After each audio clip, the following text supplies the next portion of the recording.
The film begins in Paris, where there are two immigrants named Vincent and Sophie. They own a butcher shop. Unfortunately, the shop is not doing well at all. They don't have many customers, and those who come suffocate from waiting while Vincent gives the meat a strange massage.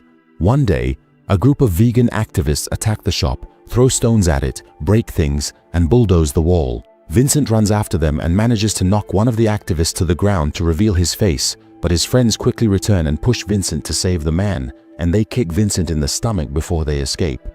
Later on the same day, the couple goes to visit their friends Stephanie and Mark and tells them that the bank refused to give them a monkey to fix the shop, and therefore they will declare bankruptcy soon.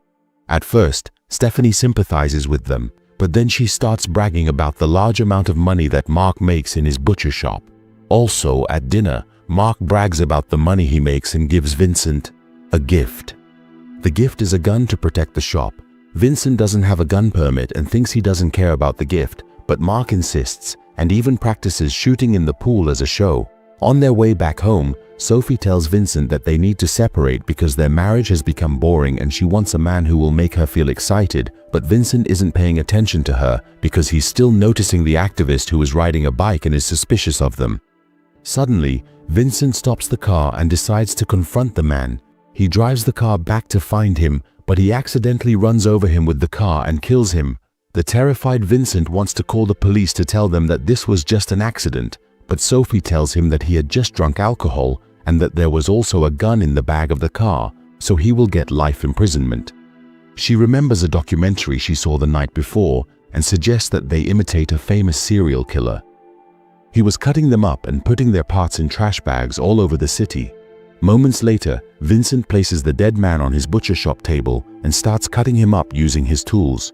He cuts a large piece and then chops that large piece into smaller pieces. In the middle of all this, an ear falls off, and the dog eats it without hesitation, loving it so much that it barks to get another one.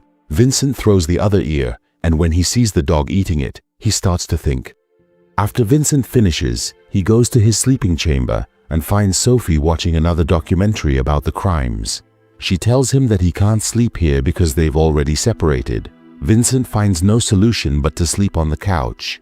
The next morning, Vincent sleeps late and runs to the store and discovers that Sophie sold the human flesh that he left on the cutter. She thought it was luncheon meat, and before the customer could complain, she comes back and says it was the best meat she's ever eaten in her life, asking for more. He tries to sell her something else, but she only wants that luncheon meat. Sophie doesn't understand the problem, so Vincent tells her that he changed the suppliers, and now Sophie wants to try the new luncheon meat. She also thinks that its taste is amazing, so Vincent tells the women that this is Iranian pork. The customer buys whatever she wants, and after she leaves, Sophie asks him to know the truth. When she hears his explanation, she is shocked for a second, and after that, she tells Vincent not to throw away the meat and that he should try it. He refuses to do so, but Sophie keeps talking and saying. She says that they might sell the whole body to get rid of all the evidence. At this moment, another customer arrives. He is the friend of the previous woman who took his luncheon meat. Now he also wants it. The rumors about Iranian pork are spreading quickly and the shop is getting crowded. The couple prefers to sell human flesh and makes good money for the first time. When Officer Mac comes to buy Iranian pork, the couple gets nervous, but fortunately he doesn't know that these are pieces of human flesh. At night, Vincent eats the last piece of human flesh for dinner, and he loves the taste too. Sophie thinks they need to start killing more people and sell their meat, while Vincent thinks she's joking. But Sophie is serious and says it could save the shop. The next day, their daughter Chloe introduces them to her fiancé Lucas, who is a vegetarian, but he promises them that he respects meat eaters and isn't extreme like the people who attacked the shop. At first, Vincent and Sophie aren't upset, but they get shocked when they find out that Chloe has also become a vegetarian for her fiancé's sake. Lucas doesn't eat the mushrooms that Vincent made because they are soaked in chicken broth, and he doesn't drink their wine. He explains that he drinks vegetable wine because regular wine is made from grapes that have been soiled and have dead insects in them. The couple then make cheese and then tart, but he doesn't accept them either because they contain milk and eggs. He also says, "Sorry, you old cow," while explaining how they treat animals on farms. After Chloe and Lucas leave, Vincent is so frustrated that he agrees to kill people. They go to a vegetarian restaurant and start analyzing the customers.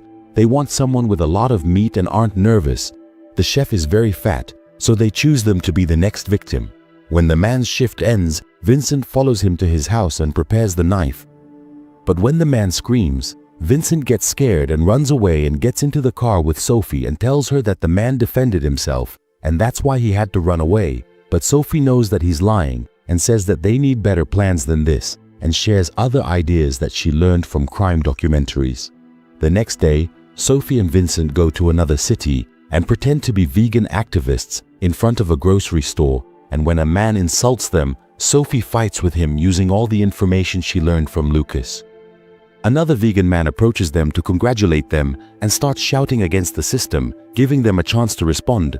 Sophie has to yell at him with some harsh words to scare him off. A nicer vegan man talks to them and they agree to meet later to discuss the new activism topic. Moments later, the man arrives with two others. Vincent and Sophie won't be able to fight all three at the same time, and they're getting ready to leave, but the three reveal that they're planning to attack a meatpacking factory. Vincent gets an idea and agrees to join them, ignoring Sophie's objections. On the way, they give him masks, and one of the activists thinks Vincent's face looks familiar, not strange to him. The couple distracts his attention when they say they're hiring flowers. When they arrive at the meat factory, Sophie gets shocked when she discovers that it's Mark's factory, and she says that they are going to ruin their lives. Vincent joins the three of them and they have fun. They break things in the place, light a fire, and even take a bath on Mark's lawn. After that, Sophie and Vincent go to a restaurant and get upset because he betrayed their friends, and they bond over their love of crime documentaries. He offers to take her home, and when he takes her home, he notices the shop. The waiter thinks it is something strange. He arrived at the butcher shop because he is a vegetarian and prefers to spin it and also kiss it. But the hungry Sophie bites his tongue, and since he is bleeding, she invites him inside to clean up, and the man is in the bathroom. Sophie tells Vincent that this could be the Iranian pig who came and makes him change, while she explains the kiss to him in detail.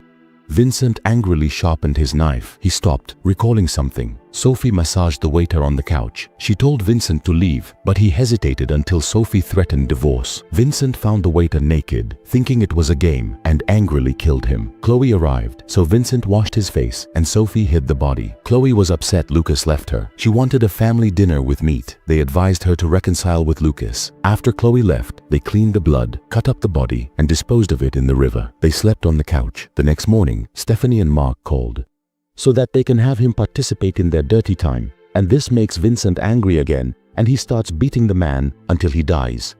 At that moment, Chloe arrives home, so Vincent washes his face with fish water, and Sophie hides the corpse with the body behind the couch. Chloe is now upset because Lucas left her. It is clear that this happened because he thinks that she secretly eats meat, and that the butcher's daughter must love meat in her blood. She now wants a house with her family tonight, and to eat meat from the shop for dinner, which shocks the couple. They tell her to go back to Lucas and give him another chance because he's a good guy. After Chloe leaves, the couple cleans up the blood in their living room and starts cutting up the body. As they work together, they feel their relationship getting stronger again. They throw the waiter's body into the river and then sleep together on the couch. The next morning, Stephanie and Mark call them to support them morally because they found the store destroyed. Sophie feels guilty at first, but she changes her mind when she finds Stephanie still making fun of Vincent's store, and Officer Mack explains that these are the same activists who attacked Vincent's store, and he also shows them video recordings, while Stephanie and Mark are demanding compensation from the government. Mack asks Sophie and Vincent for extra Iranian pork alone. In the afternoon, a long line is waiting outside the store to buy Iranian pork. The whole body will be sold in a few hours. Sophie promises them that there will be extra meat tomorrow. At night, they make the chef disappear from the vegetarian restaurant and kill him in the bathtub after hesitation. As the days go by, the couple prefers to kill vegetarians using different methods. Vincent stops hesitating and starts to enjoy the thrill of the chase. Every day they have more and more customers and the lines in the store get very long. The couple gets closer to each other as they work together, and killing becomes a routine to the point that they talk normally while they kill. One night, they invite a vegetarian man so that they can attack a meat factory together. While the man is choosing his mask, Vincent prepares the knife, but the man sees him and kicks him before he can escape. The couple starts chasing him into the woods, but unfortunately, they lose track of him. Sophie thinks their adventure is over, but Vincent hears someone moving in the dark. Then Sophie calls the man's phone, and the ringing reveals his location. The man gets startled and tries to run again, but he slips and falls. When the couple checks on him, they discover that he has already died, and fear caused him to have a heart attack. The next day, Sophie and Vincent share the steak made by the heart attack man with Stephanie and Mark, who admit that it tastes really good and their jealousy makes them calmer than usual. When Mark takes another step, he is shocked when he finds a piece of metal in the meat, and Stephanie recognizes it and says that it is a pacemaker. Vincent quickly takes it and tells them that it is actually a microchip used by farmers to track their livestock. They choke, and when their friends start making fun of their small shop again, Vincent finally gets the courage to criticize them and insult everything about them. An angry Mark jumps on Vincent and they start choking in the middle of the garden. They ignore their wife's pleas. Vincent knocks Mark into the pool and ends up biting his ear and chewing it without thinking. When he gets tired of her yelling at him, Vincent throws her away as if she is annoying him and pretends to be insulting them back. But after watching a documentary about tigers, Vincent starts imitating their camouflage and running techniques in order to hunt down victims more efficiently. Since then, he watches more animal documentaries to imitate other methods, like learning to strangle people until they die like a snake. On some nights, eating human flesh gets the couple really excited. One afternoon, they have a barbecue party in the garden, and a man complains about the smoke and the smell of burnt bodies since this is his favorite yoga spot. The couple pretends to agree to leave, but instead, they kill. After a while, they go to a vegetarian event to look for victims. Vincent is attracted to a very fat boy and is afraid of himself because he does not want to hurt the children. At that moment, they come across Chloe and Lucas, so they are forced to pretend that they have become vegetarians and that they only sell meat to make a living. Lucas outshines all the vegetarians who have disappeared recently. And I think that the Farmers Union or the Butchers Union is behind all that happened. Suddenly, they expel the couple from the event and tell them, "You are butchers," and they hear the activist who broke into Mark's shop. They are walking. Sophie notices a black woman and says that these are two flavors that she has not tried. So Vincent decides to back down from the law not to kill women. The couple run after each other, and that night Vincent's knife breaks while he's cutting the woman. He goes to the store to get a new knife and finds Mac knocking on the door, but he thinks something is strange. The store lights are on after work hours. Vincent pretends to work late, and when the dog appears nearby with a hand in his mouth, Vincent screams to scare him and tells Mac that he's in shock after his store was attacked. Before he leaves, Mac thinks about the missing vegetarians. Moments later, Vincent tells Sophie that he threw away the woman's meat because he thinks Mark is suspicious and wants to stop killing. But Sophie doesn't want that because she wants to break the records of famous serial killers. Their conversation gets interrupted when they hear the doorbell and get scared, but it's just Lucas coming to apologize for losing his temper. He tells them he feels like he's losing Chloe. Sophie wants him to take it easy, which makes Vincent realize that she wants to kill him. Lucas is immediately fired, and then Sophie yells at him and announces that Iranian pork is finished. That night, Sophie tries to watch another documentary, but she can't stand it and turns off the TV. Vincent sleeps on the couch with the dog. The next day, Vincent tries to sell regular beef, but the long line of customers leaves when they learn that there is no more Iranian pork. Sophie calls him a coward. Vincent thinks he doesn't deserve this after everything he's done, so he leaves. Then Sophie closes the shop. Some thugs appear and ask about the flower sellers. At night, Vincent returns home and finds the dog barking at the activist's car. At that time, the activists tie Sophie up in the butcher's refrigerator. They announce that they will treat her the same way she treated the animals, and when one of them is about to kill her, Vincent bursts in with his dog, which immediately attacks the man and injures his friend. Vincent throws a knife into a woman's head to kill her instantly before he fights the last man, easily overpowering him and stabbing him with his own knife. Meanwhile, the angry Sophie manages to untie herself and throws a meat hook to kill the man in revenge, while the dog finishes off the last activist by biting him in a sensitive spot. Then Sophie picks up the knife and makes sure that Vincent wasn't stabbed in a dangerous place. After a while, a documentary is made about Sophie and Vincent, and interviews are conducted with Stephanie and Mark. Their testimony is what led the police to arrest them.